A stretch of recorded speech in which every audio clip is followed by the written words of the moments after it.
Assalamualaikum warahmatullahi wabarakatuh. Perkenalkan, nama saya Devi Anggreni, mahasiswa program studi pendidikan guru pendidikan anak usia dini, Fakultas Keguruan dan Ilmu Pendidikan, Universitas Muhammadiyah Profesor Dr. Hamka. Tujuan dari dibuatnya video ini adalah sebagai laporan pelaksanaan pengenalan lapangan persekolahan atau PLP1 yang telah saya laksanakan. Adapun PLP1 yang telah saya laksanakan bertujuan untuk dapat mengamati dan mempraktikkan semua kompetensi secara faktual tentang pelaksanaan proses pembelajaran yang diperlukan oleh Dewan Guru dan juga tenaga kependidikan di sekolah. Dan dalam hal ini, sekolah yang saya tuju adalah TK Aisyah 1 Bukit Tinggi yang dipimpin oleh Ibu Marleni selaku kepala sekolahnya. Saya melakukan wawancara bersama kepala sekolah dan juga Dewan Guru TK Aisyah 1 Bukit Tinggi dengan 3 sesi wawancara. Dalam wawancara yang telah saya lakukan terdapat beberapa pokok bahasan, yaitu yang pertama, mengenai kultur sekolah atau karakteristik umum peserta didik di sekolah. Yang kedua, mengenai struktur organisasi dan juga tata kerja di sekolah. Yang ketiga, mengenai implementasi peraturan dan juga tata tertib yang ada di sekolah. Yang keempat, mengenai identifikasi kegiatan-kegiatan formal seremonial di sekolah. Yang kelima, identifikasi kegiatan-kegiatan rutin berupa kegiatan kurikuler, ekstrakurikuler, dan kokurikuler, dan lain sebagainya. Dan yang terakhir, yang keenam, identifikasi praktek-praktek pembiasaan dan kebiasaan positif yang ada di sekolah. Pertama, saya akan menjelaskan secara singkat mengenai profil TK Aisyah 1 Bukit Tinggi. TK Aisyah 1 Bukit Tinggi beralamatkan di Jalan Perintis Kemerdekaan nomor 28, Bukit Cangang Kayu Ramang, Bukit Tinggi, Sumatera Barat. TK Aisyah 1 Bukit Tinggi ini saat ini terdiri dari memiliki 13 rombongan belajar, yaitu 1 rombel untuk TKA dan 12 rombel untuk TKB. Di TK Aisyah 1 Bukit Tinggi ini juga terdapat PAUD, terus lalu ada KB dan juga ada TPA, seperti itu. Lalu TK Aisyah 1 Bukit Tinggi ini juga memiliki 25 orang tenaga pendidik dan juga tenaga kependidikan, termasuk juga kepala sekolah beserta office boy yang bekerja di TK Aisyah 1 Bukit Tinggi ini. Lalu sarana dan prasarana di TK Aisyah 1 Bukit Tinggi ini masih sangat dalam kondisi yang sangat baik. Tidak ada yang rusak, terkecuali alat bermain itu ada sebagian yang rusak dikarenakan bukan hanya anak yang bersekolah di TK Aisyah 1 Bukit Tinggi saja yang memainkan alat permainan tersebut, tetapi juga ada orang dari luar yang memainkan alat-alat permainan tersebut, seperti itu. Karena dengan kondisi yang TK Aisyah 1 Bukit Tinggi ini yang berada di dekat jalan gitu, sehingga orang lain bebas akses masuk ke dalam sekolah ini, seperti itu. Lalu TK Aisyah 1 Bukit Tinggi ini juga menggunakan pembelajaran sentra.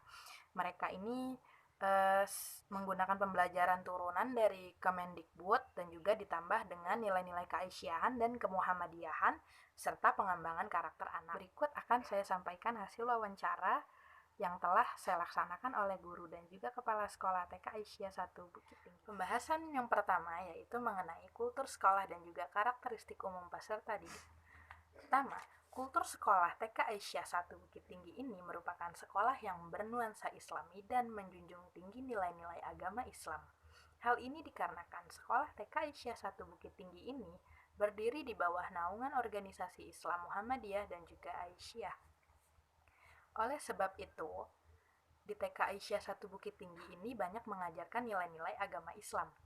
Seperti itu. Lalu, karakteristik umum anak di sekolah TK Aisyah 1 Bukit Tinggi ini yaitu beragama Islam, selalu berpakaian muslim, dan juga memiliki sopan santun dan tutur kata yang baik. Kepala sekolah TK Aisyah 1 Bukit Tinggi juga menuturkan bahwa karakteristik umum anak usia dini di TK Aisyah 1 Bukit Tinggi ini sangatlah unik.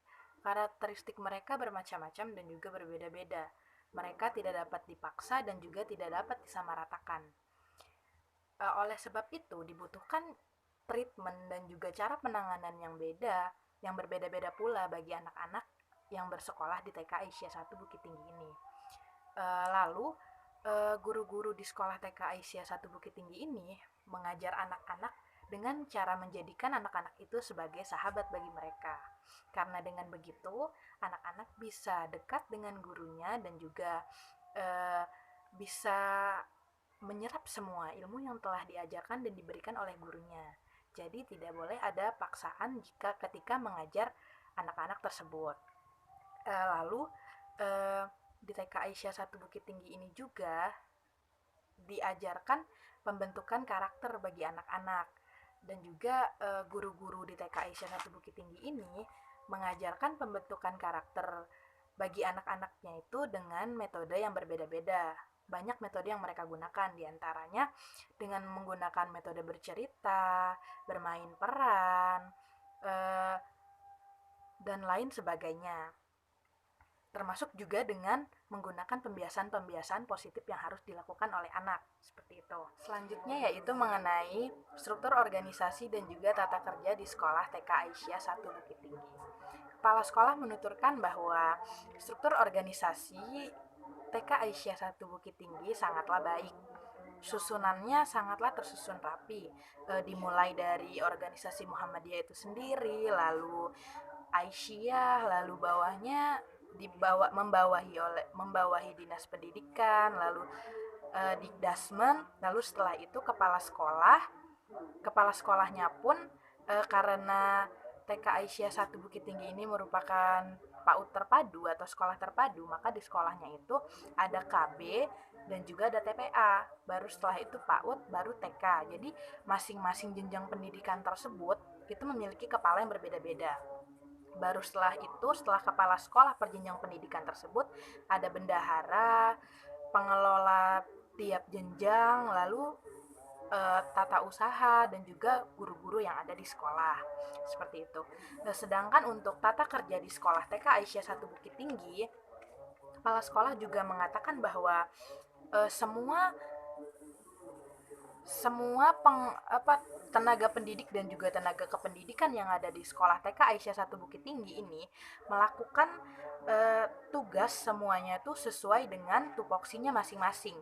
Jadi tidak ada istilahnya double job, atau misalkan guru mengerjakan pekerjaannya TU, mengerjakan pekerjaan operator sekolah, tidak ada yang seperti itu.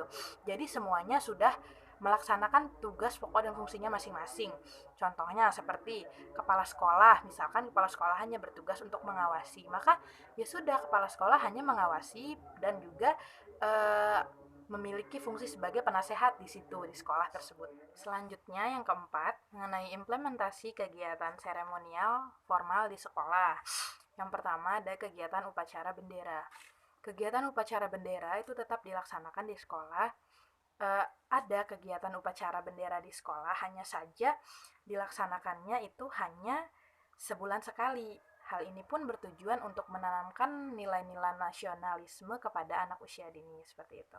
Tidak dilaksanakan rutin seminggu sekali seperti halnya jenjang pendidikan SD, SMP maupun SMA, dikarenakan anak usia dini itu pada dasarnya tidak kuat jika harus berdiri lama-lama, seperti itu. Belum bisa taat aturan, seperti itu. Bahkan belajar di kelas saja pun mereka harus sambil bermain, gitu. Jadi hal ini hanya dilakukan sebulan sekali untuk menanamkan nilai-nilai nasionalisme dan juga mengajarkan baris berbaris pada anak. Seperti itu. Lalu untuk kegiatan yang kedua, selanjutnya kegiatan briefing. Briefing ini dilakukan rutin ketika ingin melakukan kegiatan pembelajaran di kelas. Misal, briefing rutin itu biasanya dilakukan sepulang sekolah. Briefing berisi evaluasi bagaimana pembelajaran hari ini, lalu apakah materi yang akan diajarkan besok itu materi apa, seperti itu. Lalu briefing juga rutin dilaksanakan selama seminggu sekali untuk mengevaluasi kegiatan pembelajaran selama seminggu yang telah berjalan. Lalu ada juga rapat. Rapat di sini ada rapat mingguan, rapat bulanan, dan rapat per semester, seperti itu. Untuk rapat mingguan itu hanya dilaksanakan oleh guru dan juga kepala sekolah. Sebenarnya rapat mingguan itu sama dengan briefing tadi, seperti itu. Untuk rapat bulanan itu juga dilaksanakan oleh guru dan juga kepala sekolah. Hal-hal yang dibahas itu seperti membahas RPPH, RPPM, seperti itu. Sementara ada rapat yang per semester itu dilaksanakan oleh guru, kepala sekolah, dan juga orang tua. Itu pada saat pembagian rapor, biasanya untuk mengevaluasi perkembangan anak sudah sejauh mana, seperti itu. Lalu selanjutnya ada rapat tahunan juga. Rapat tahunan ini dilaksanakan oleh seluruh tenaga kependidikan di TK Aisyah 1 Bukit Tinggi. Lalu pembahasan selanjutnya yaitu mengenai kegiatan ekstrakurikuler, kegiatan rutin yang ada di sekolah TK Aisyah 1 Bukit Tinggi. Di TK Aisyah 1 Bukit Tinggi ini banyak sekali kegiatan ekstrakurikulernya, seperti ada puncak tema yang rutin dilakukan setiap akhir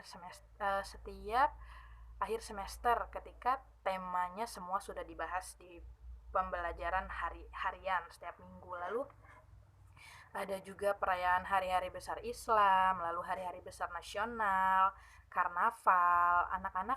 Anak-anak TK Aisyah 1 Bukit Tinggi selalu rutin mengikuti kegiatan-kegiatan tersebut. Bahkan gurunya pun selalu ikut dalam lomba yang dilaksanakan ketika hari-hari besar tersebut.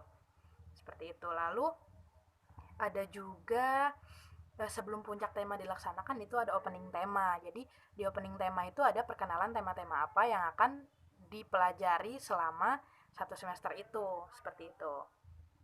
Lalu selanjutnya ada juga kegiatan ekstrakurikuler tahfiz Quran, drum band, tari, seni musik, dan juga ada seni tradisional pengenalan alat musik talempong kepada anak.